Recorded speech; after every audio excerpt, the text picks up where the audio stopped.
Welcome to the Authors Hour. My name is Fred Zerm, and I represent a volunteer organization called the Friends of the Chautauqua Writers Center. Our mission is to supplement and support the institution's Writers Center and all its activities. By doing so, we hope to encourage writers and promote writing, both on the institution grounds and beyond. We sponsor a number of events aimed at accomplishing this goal. Our weekly activities include open mic on Zoom at 5 o'clock on Sundays, and also this Authors Hour reading series at 12:15 on Thursdays. As we get further into the season at Chautauqua, some of our events are in the past now. But as you know, the internet is our form of immortality these days. And you can still check out these events on our YouTube channel. They include the Robert Pinsky Favorite Poem Project, where Chautauquans lived up to the name of that project and read their favorite poems. That was back on July 21st.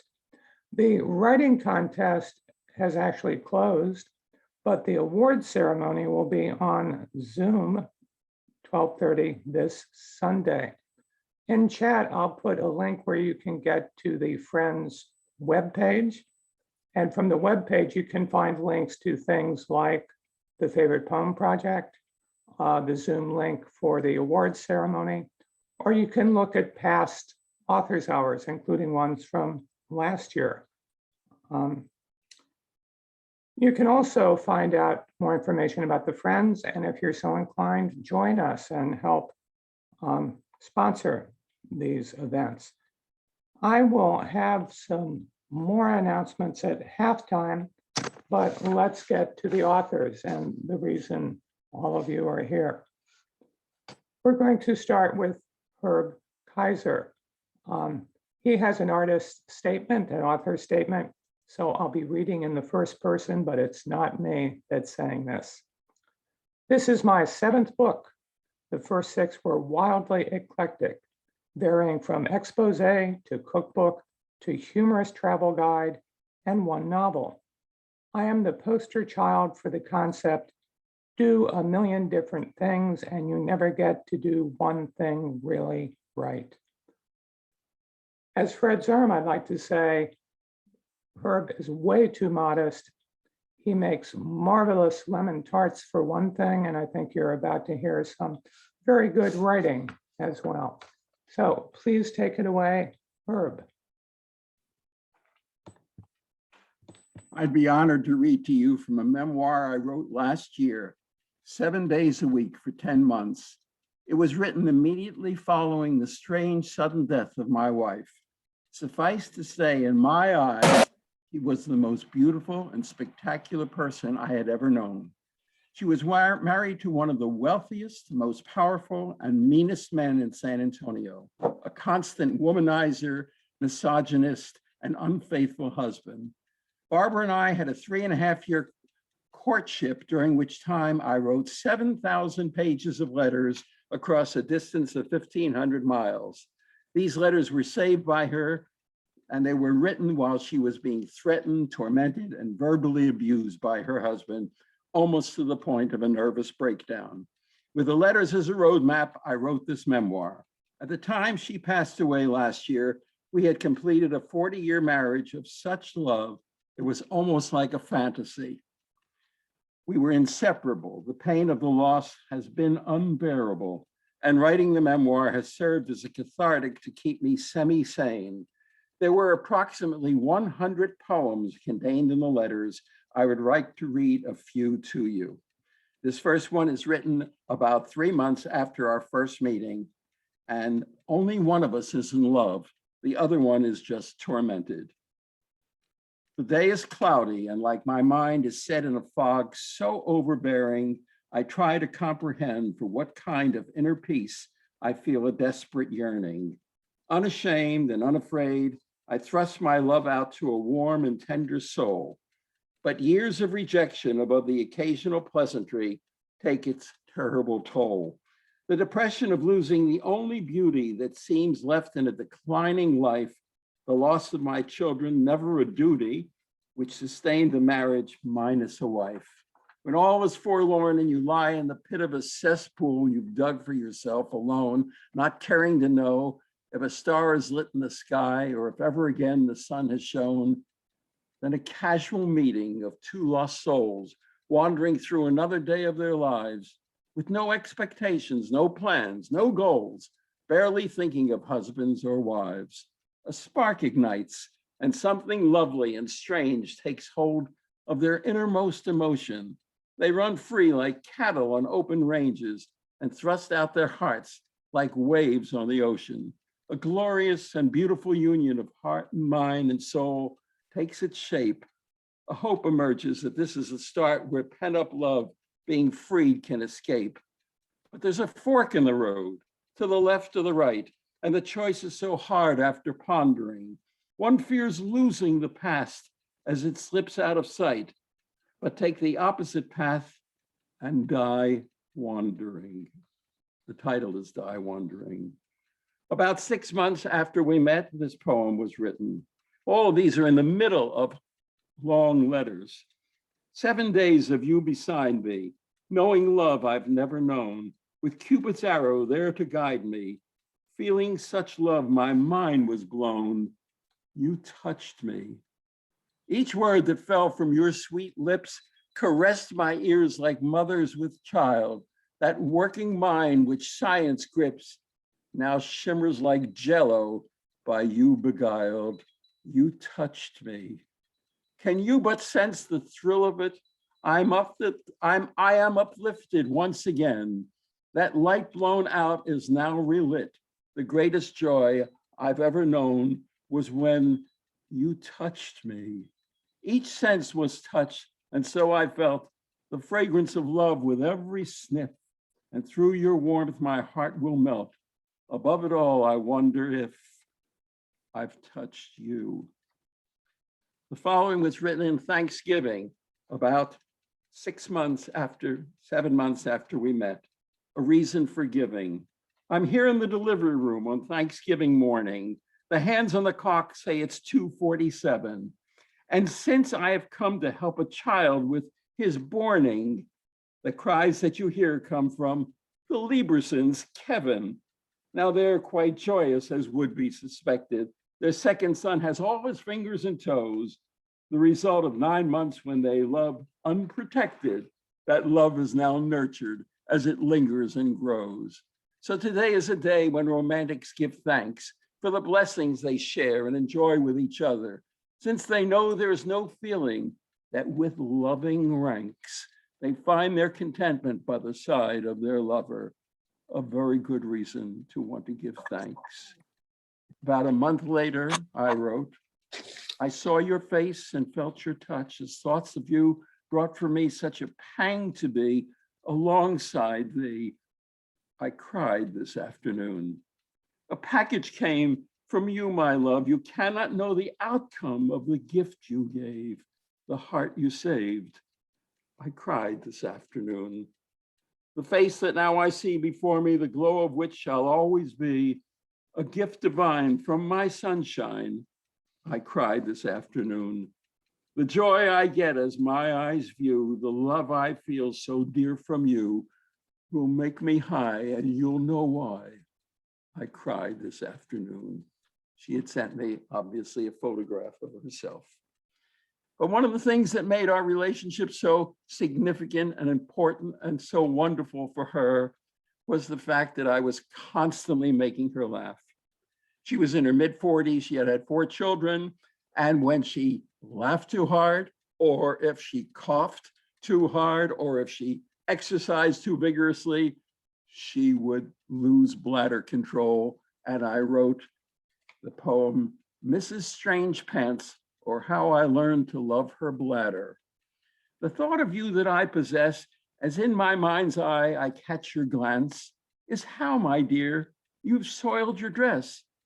Because, sweetheart, you've wet your pants.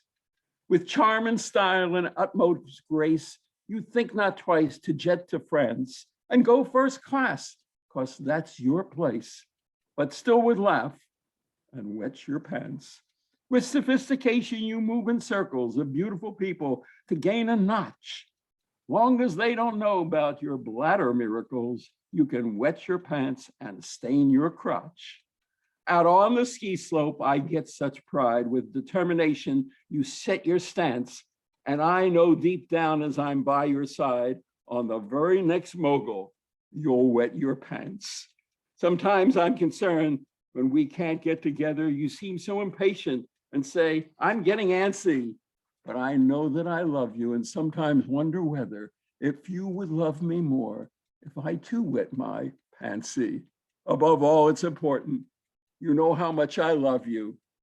It's by far even greater than Jimmy Carter loves Cy Vance. I could not love you more, which I hope you will know is true, even with clean undies, sunshine, or even dry pants. The courtship was very stormy, very, very stormy. And the problem was not between us, it was between her and her husband. And she was just in the throes of this. Alone in the quiet center of my mind, my thoughts ponder and I hear them say, you are but an insignificant extra in a massive and very cruel play. They tell me I should not be preoccupied with thoughts of a beautiful life and the wish that you will be my friend and lover, my companion forever, my adored one, my wife. I hear them all saying, go on with your work. Be one of the average souls on this earth. Just occupy space and do your own thing. What else do you think that your simple life's worth? But a pale and frail thought sifts off in a corner, pipes up with dissent and speaks out sort of meekly. Don't give up when you're down. Just remember all the beauty of giving yourself when one seeks thee. So I'll hang on to that thought and pattern myself in a life that shouts out against all who expect that simply existing is as good as is loving. But lovers know that isn't true, I suspect. This is a poem that I wrote as if Barbara was writing about herself. It's called Barbara's Soliloquy. The whole wide world doesn't understand how strong and forceful I can be. They sometimes think of me, you see, as some kind of Barbara Mitty, but I know my strength and how my head definitely can be free. I can do whatever I want when it's down to the nitty gritty.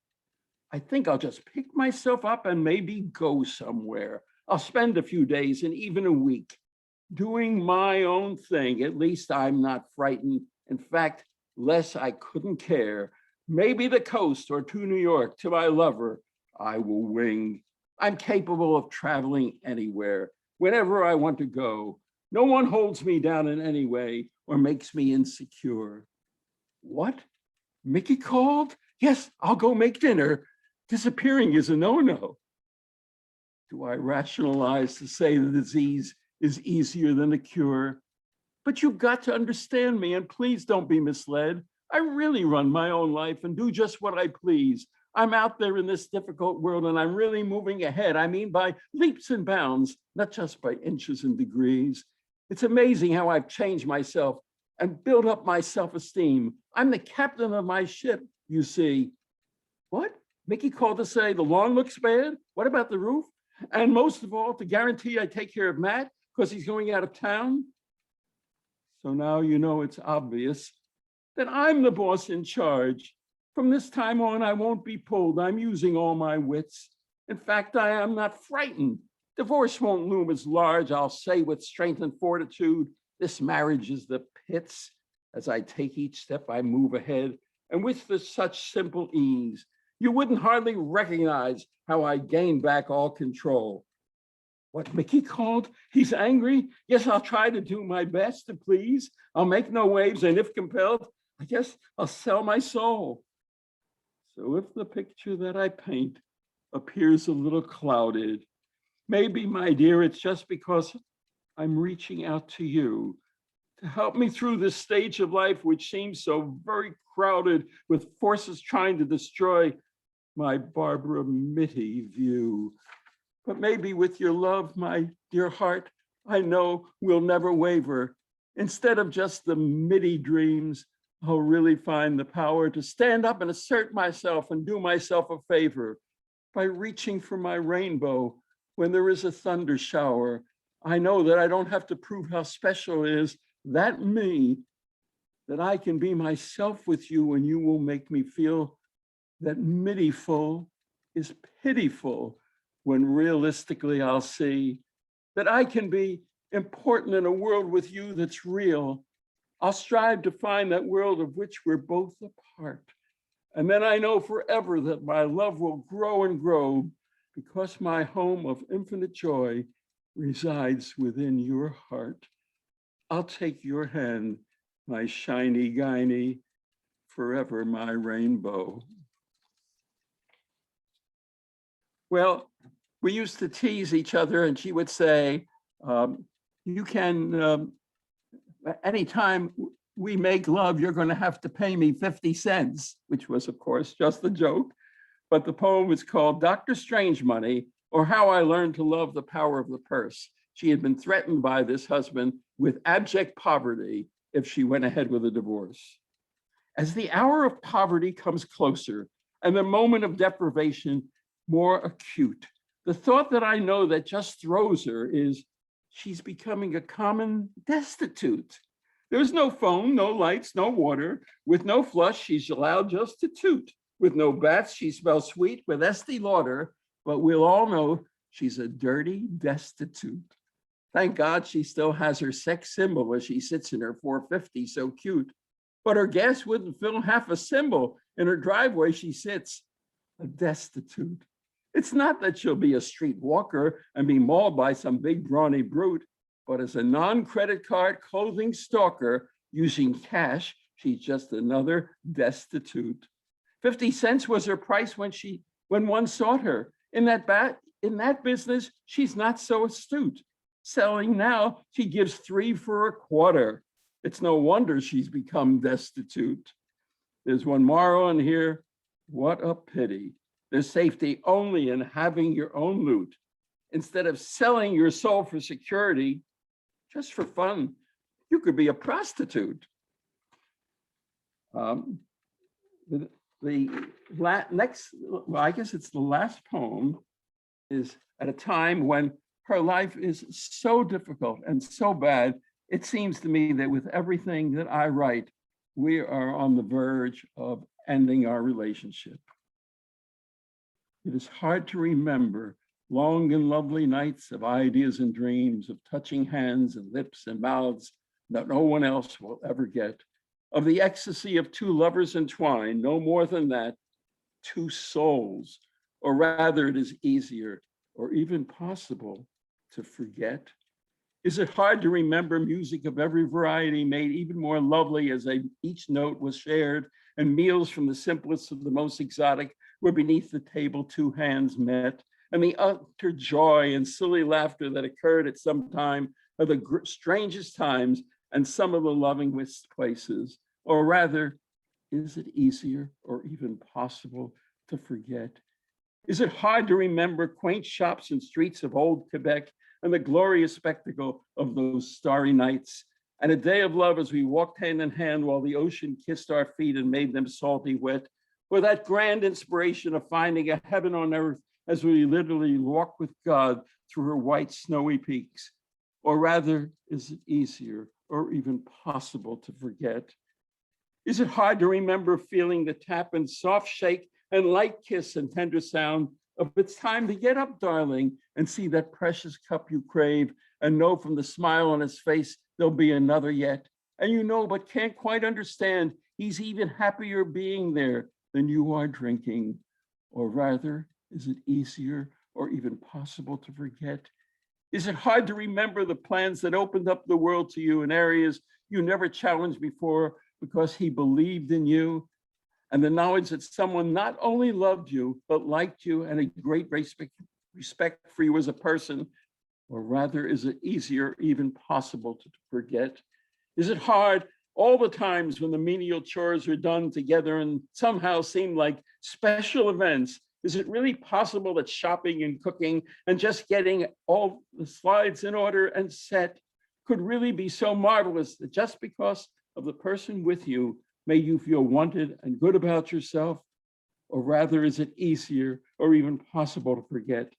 Is it hard to remember being touched by hands moving in ways that said, I love you with every motion, or being brought to the highest peaks while knowing how much joy he had as he kissed, devoured, and fondled and pet, and at the end to be held so close, so very close, and hear the sighs of love given totally and freely? Or rather, is it easier or even possible to forget? Is it hard to remember a new kind of life without eggshells or fears of retaliation or rebuke, one in which you can be the person you want and say what you feel honestly without regret, where feelings and emotions can be experienced, not hidden, and you are free to shine like the sun? Or rather, is it easier or even possible to forget? Is it hard to remember because the time and the habit draw you back, and it's so easy to seek security in the status quo? You can then allow yourself to die wondering, because reaching out to something new is a risk and a threat. And with all that, discard a love and sharing of minds more beautiful than most people will ever know. And will you really find it easier or even possible to forget? I'm finished with the poems. Can I read one other short thing, Fred? Is there time for that? Yeah, one short thing. During all the years we were married, Barbara and I had a gigantic Hanukkah party once a year, at which time I would write a poem, and we would have more than 100 people come to a party that Barbara and I would cook for weeks in advance and freeze everything as we made it. And usually the poems were very silly, and Barbara would agree to let me send them out as they were. But one year she read and she said, Herbie, you cannot send this. It is terrible. It is just horrible. We had a long discussion and she finally agreed, because I always made her laugh so much. And it was done to the melody of Clementine. In a household, air of Hanukkah, searching for a clever rhyme, dwelt a couple contemplating. It had now reached latke time. Oh potato, oh potato, oh potato, latke time. Our palates tingle at the thought of the return of latke time. Light they were with sauce of apples, some consumed as much as 9. Others tried them with cream that's sour. Take your choice at latke time. Oh potato, oh potato, oh potato, latke time. Our palates tingle at the thought of the return of latke time. Story has it, at the last feast, a hungry guest, right in his prime, gobbled up 3 dozen pancakes. Dreadful sorry, heartburn time. Oh potato, oh potato, oh potato, latke time. Our palates tingle at the thought of the return of latke time. Then he stumbled to the poolside as 10 times the clock did chime. He sank quickly to the bottom like lead weight at latke time. Oh potato, oh potato, oh potato, latke time. Our palates tingle at the thought of the return of latke time. Through the concrete he descended with such speed it was a crime, but other guests they never noticed while enjoying latke time. Oh potato, oh potato, oh potato, latke time. Our palates tingle at the thought of the return of latke time. His body and soul went to heaven, all consumed by an enzyme, except the potatoes in his belly. They lived on in life sublime. Oh potato, oh potato, oh potato, latke time. Our palates tingle at the thought of the return of latke time. Then they sprouted through the caliche toward the garden they did climb, just in time to reach the surface just before this latke time. Oh potato, oh potato, oh potato, latke time. Our palates tingle at the thought of the return of latke time. So the pancakes we'll be eating in the year called '89 are the last best living remnants of a guest at latke time. So potato, dear potato, this potato latke time is in memory of our friend who disappeared at latke time. Even though our dear friend cannot be here with us to share this celebration, we know a part of him will be with us. Thank you very much. Okay. Thank you, Herb. I couldn't help but think that you've outdone Elizabeth Barrett Browning. How do I love thee? May I count the ways?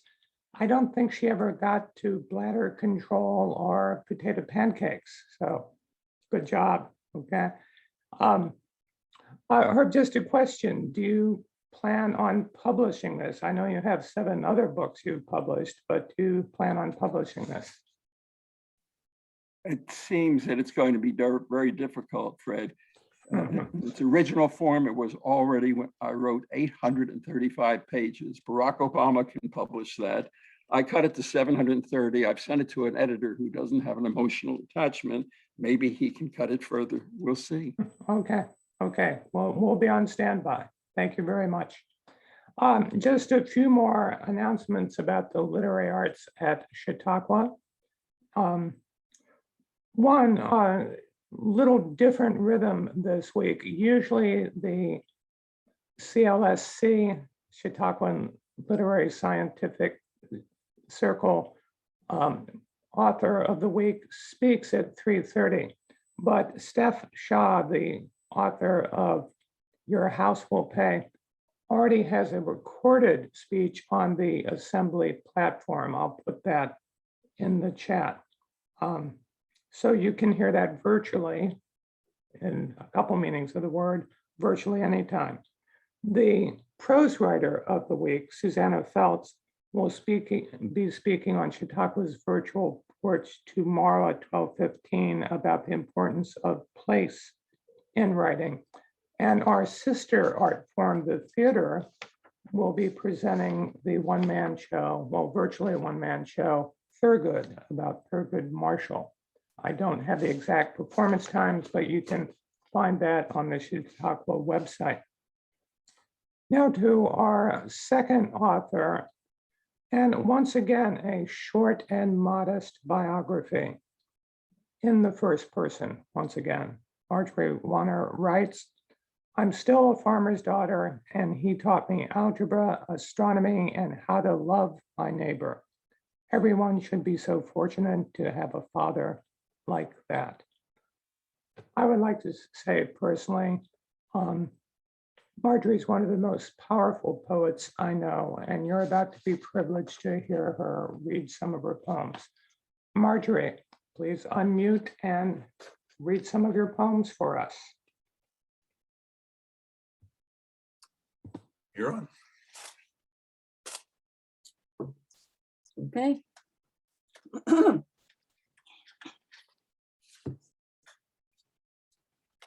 Mother's quarter sawn oak bed. My love and I sleep in my mother's bed. In peace we sleep this gentle night in June, and on the floor beside us sleeps old Red. My mother, these past 20 years, is dead. Through our west window shines the silent moon. My love and I sleep in my mother's bed, the one my father bought when they were wed. Down by the lake, I hear a lonely loon, and on the floor beside us sleeps old Red. The cat comes down the hall with cautious tread. On nights like this, the morning comes too soon. My love and I sleep in my mother's bed. 2 are better than 1, the preacher said. We curl into each other spoon to spoon, while on the floor beside us sleeps old Red. Now in my dreams, I smell the rising bread. Tomorrow we'll have toast and jam at noon. My love and I sleep in my mother's bed, and on the floor beside us sleeps old Red. That was a villanelle. The artist. She talks with garbled speech, walks splay-legged. Her arms move in tight, unyielding warp. Her face is stiff, expressionless. Children are afraid of her. She holds up in rented room, carves designs in sawed-off shelf boards with chisels from a hardware store, smears on black ink, prints on clumsy homemade press, clear, rich art that flows without garble splay or warp. That's my daughter, who went to the Art Institute in Pittsburgh. She died a year and a half ago. It's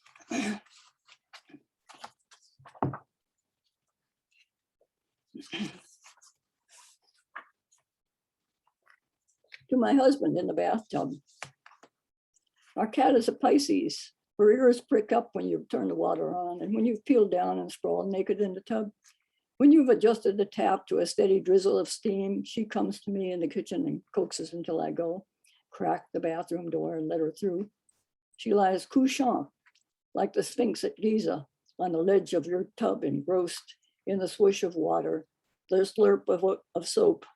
Her long tail swings like a metronome, the white tip dipping in the water. A small body brush pops to the surface. She probes it with a curious paw, pokes it down. It bounces up. She swats it back and forth the way she bats her jingle ball from side to side in the bedroom hall. You, lolling there half asleep, don't know what a Pisces I am and how, like that cat, I want to sit on the side of your tub and bobble anything that floats. The hazards of hunting. 4 years ago, Joe Butler's Morgan mare was shot. Last year, it was Tom Schaefer's Jersey heifer. Now this red pickup pulls into the barnyard where Bill Murphy and his boys stand planning their day's work. They know that shiny new truck. It's the city guy who bought the Propec place. The guy rolls down his window and yells, "Hey, Bill, look at the mountain goat I found grazing in your neighbor's meadow. I got him square between the eyes." The boy stares into the bed of the truck.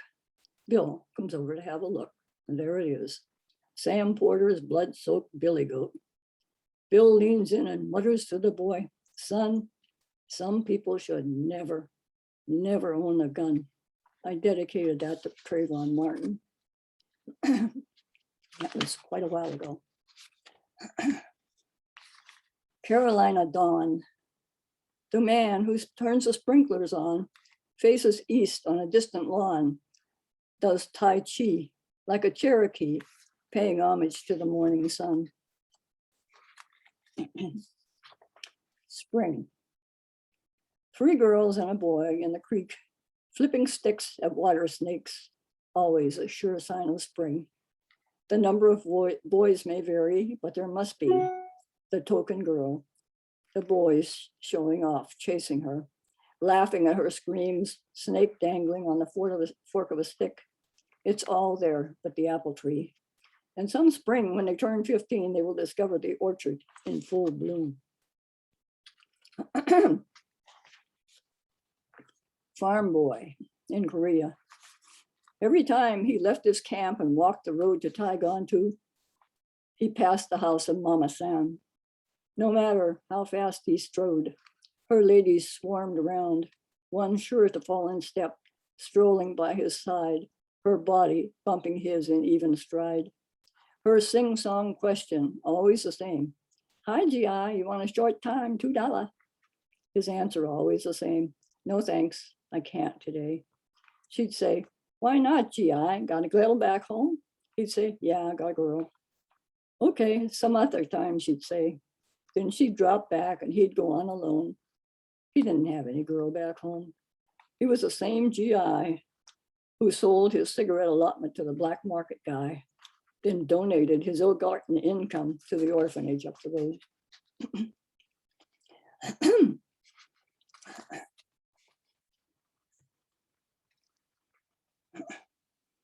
Bad poems.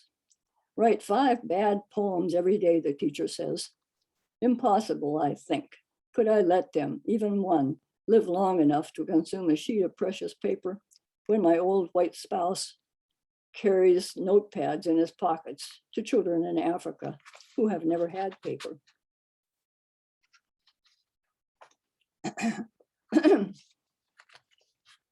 Local boy shoots man. We didn't have guns when I was young, I want to tell the world, but that's a lie. I shot cherry birds when I was 8. My brother taught me how, the same brother that taught me how to hook a rug. We all had guns. Every farmer on our road used one in the dark of night when a weasel was in the chicken house, or a neighbor's dog was killing sheep. When an animal was injured, like the blind horse that blundered into the barn, overshot and broke down through. We shot the hog to be butchered. Some people just stuck theirs. We shot ours first, more humane, Dad said. We shot pheasants, rabbits, woodchucks, deer, any raccoon in a corn patch between dawn and dusk. Only rabid raccoons come out in daylight. One might bite a watchful dog or, God forbid, a curious child. Death was sure and agonizing. In truth, we had several guns. A 12-gauge shotgun with more kick than Gilbert's mule, a 22 rifle, my older brother's BB gun, great-grandpa's musket hanging over the fireplace. The only gun we didn't have was a pistol, a people shooting gun, but we didn't need one. We let God or some accident of chance decide when people ought to die. But even that's a lie. When we pulled the horsehair plaster from the whitewashed kitchen wall, we found a muzzle-loading pistol Grandpa's cousin, when they were still boys, had used to kill himself.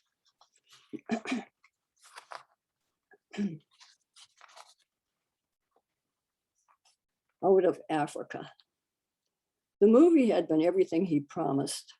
The screen alive with lions on the prowl, zebras grazing the veldt, fleeing gazelles, Karen and her love, weaving into each other's lives, the poignant dialogue as if someone were speaking it to me, direct to me,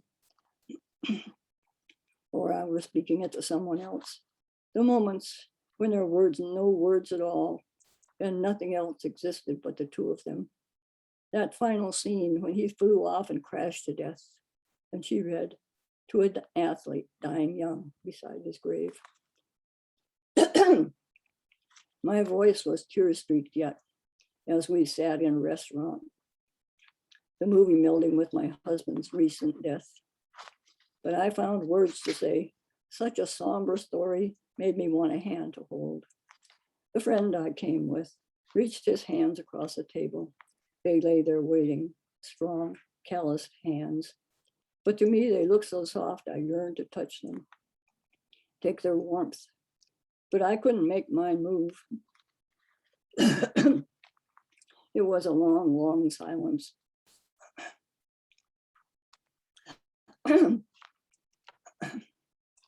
Before I said, "I guess I'm not ready yet." And he took back those gentle hands.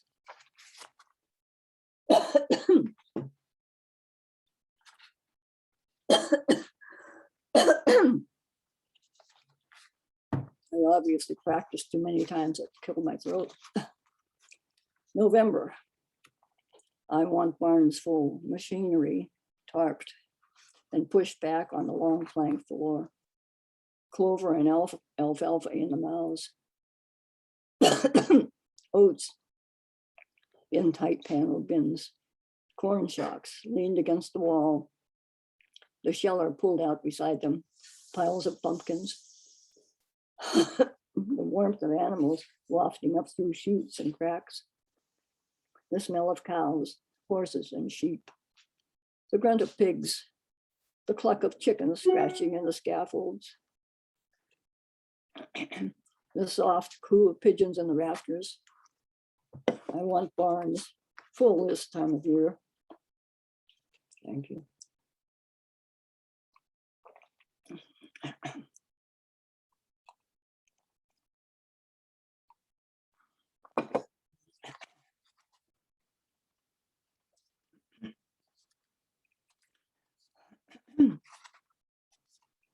The day of the brown thrasher.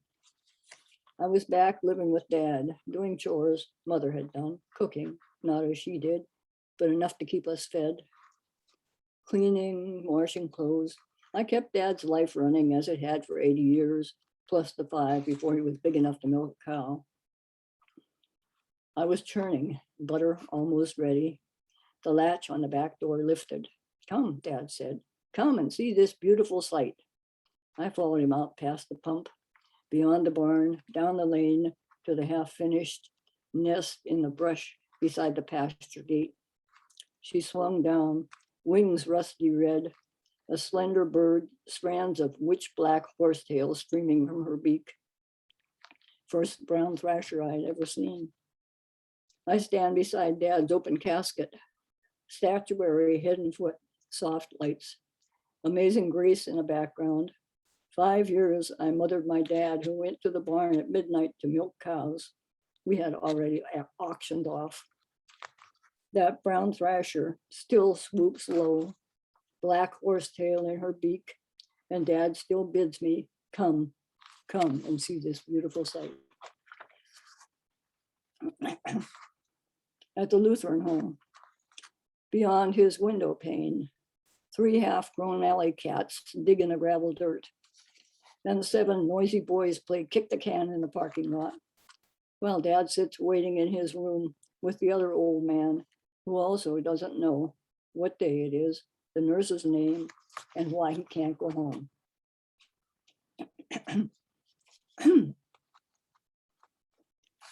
The restless sheep, this is the watch. The restless sheep huddle in their shed, ready to run at the slightest smell of dog. We crouch behind the toolroom door. Wait for that beast that comes at night, kills new lambs and slaughters heavy ewes as they run in the dark, seeking shelter in a thicket of vines. An old sheep nickers quietly. She knows he's out there, stealing from tree to tree closer through the moonless night, watching to catch an ear as she flees, tear her throat, rip her belly until her bleeding bowels spill on the ground. We'll get him this time, I promise myself and her. The tomcat springs for a mouse in the boards behind us. Dad shifts the gun and leaning forward, peers through shadows just beyond the catchpan rails. I move the unlit flashlight to my other hand. We're some combination. I'm a woman 50, and Dad, though kindred with his flock and primed with apprehension, has some 30 years on me. He's gone without sleep too many nights already. His head drops forward and his hand slips from the gun. He snores. The sheep bolt. He's here. He's smelling his way around the shed. The sheep can't get out this night. But they scramble for the door and thrash against the screen we've drawn across its open frame. I train the flashlight on the doorway, still unlit but ready. Anxiously, I poke Dad, prodding him awake. Is he here?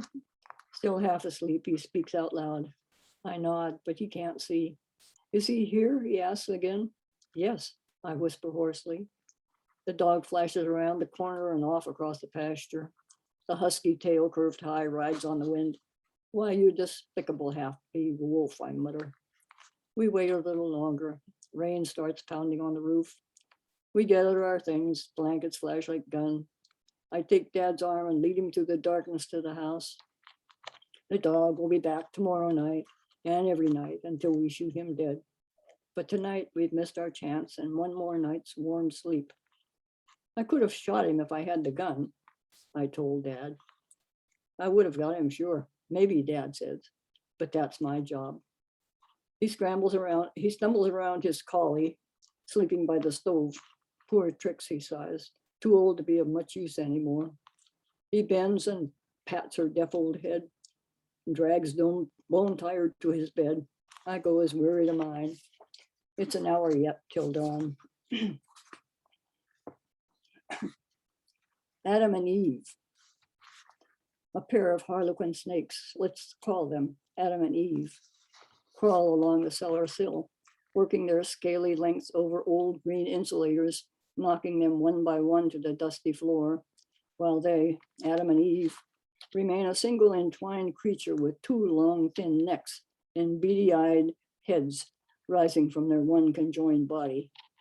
Adam and Eve slip off the sill, sliding, falling down the concrete block wall onto the workbench, grip its edge with their fat shared tail, drape over the side, plop down on the floor, lie there locked in connubial bliss. Unaware that snakes don't wed, and even more unaware how transient is connubial bliss.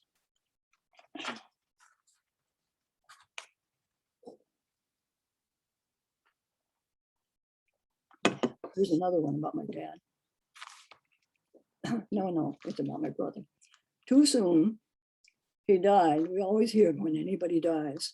My brother died at 38. I miss his azure eyes. My husband, who was in his prime, died void at 55. I know he died too soon. I wish he were alive. My father died at 91. He'd said goodbye that noon. They gave him tubes and brought him back. They thought he died too soon.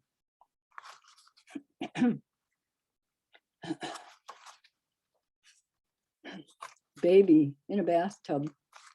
A baby sits in a gray galvanized tub in front of a gray cross panel door, eyes squinted against the glaring sun, his face pensive, as if he can almost see the future. Summer drones on, the men bringing in the second cutting of hay, women baking pies in a hot kitchen. A child swats flies. A maiden aunt minds the baby, takes this somber picture with a black box camera. People tell me, write about what you know. This picture is all I know of my brother John.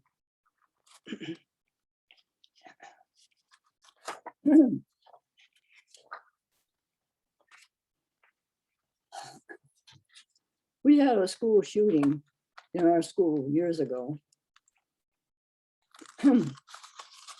which of course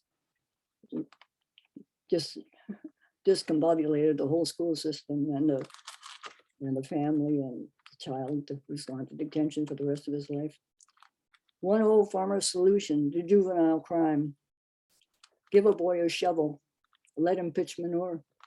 Let it be February when the cows are in the barn all day and all night, and everything they eat turns into steaming sludge. Let the cows be asleep with their tails in the trench. When he opens the barn door, let his back strain against the shovel weight until all he feels is ache and he's saturated with the stench of wet manure. Let him carry water to the house before he washes, before he changes his clothes and eats breakfast. Let him walk 5 miles to school. Maybe then he will be too tired to hate.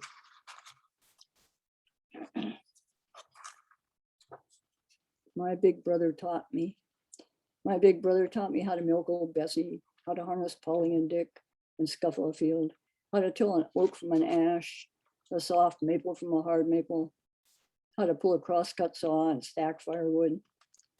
My big brother taught me how to load a gun and shoot cherry birds, how to play gin rummy while the sap was boiling down. He taught me how to play old Black Joe on the xylophone, how to whistle through my thumbs. He showed me constellations in the sky, the bears, the goat, or ram.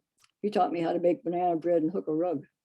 When I was old enough, he taught me how to drive a car, but I had to learn by myself how to grieve when he died.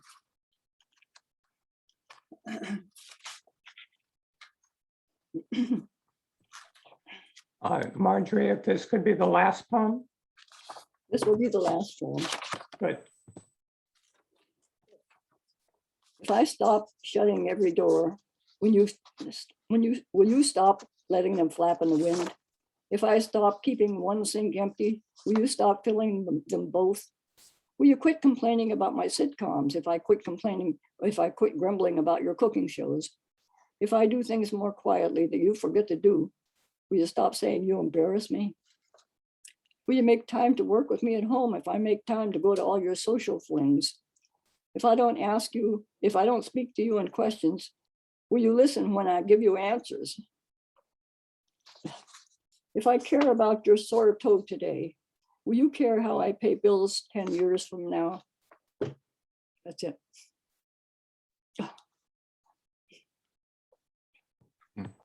Thank you very much, Marjorie. You lived up to my billing. Powerful, powerful poems, keenly observed, And I know you like the Emily Dickinson quote about blowing off the top of your head, right? Yes, it's poetry. It's definitely poetry. We have a few minutes for any comments or questions. You Can I can say send something? questions in chat. You can Can I say wave your something? hand and get called on. I just want to say thank you so much to Marjorie. I feel so privileged to really be on the same program with her. Her poetry is just marvelous. I'm nothing more than a rank amateur. When I was a freshman in college, I had an English class.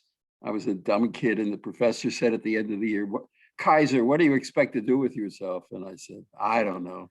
He said, well, whatever you do, don't be a writer. So I really feel very privileged. Thank you very much, Marjorie. Thank you. Marjorie, it's Carol. I grew up on a farm, and every word that you write about farm life rings true. So we know that you were there. You were an active participant in your life. And by the way, you look marvelous. Oh, thank you. I'm 91 now. God love you. That's you. Any other comments or questions? You can either put it in chat. I know Judy McClure had to leave. She said it was a wonderful reading, and she's right. Any Just other want to comments? say thank you, Grandma. That was lovely. And I'm so glad we got to see it live this time. It was wonderful. Neat. Why didn't you pass any of that talent on? Evan, everybody in my family writes, including you. Who you kidding? Anything else anybody would like to say? Well, you can unmute to give some applause to our two readers, and then I'll have a final announcement. So, yay. Hello, Evan. Hello, Rachel. Great. Thank you all for coming. I know lots of you came because you have a personal connection to the people who read, but I'd like to invite you to come next week. We have two very strong poets. You might not know them, but they're worth hearing. Judith Bowles will be reading from her latest collection, Unlocatable Source. And although Judith hates for me to mention this, her daughter is Julia Louis-Dreyfus. So there's an artistic streak in that family. And Jason Irwin, who once upon a time was an intern at the Writers Center and has become a fine poet. He's written a collection that focuses both on his life and the city of Dunkirk, New York, not far from Chautauqua. It's called A History of Our Vagrancies. So please think about joining us next week. Please tell people about this reading and let them know that it'll be available on YouTube so it gets the wider audience that it deserves. Thank you very much. And at this point, I will stop recording, but you can still socialize a little if you would like.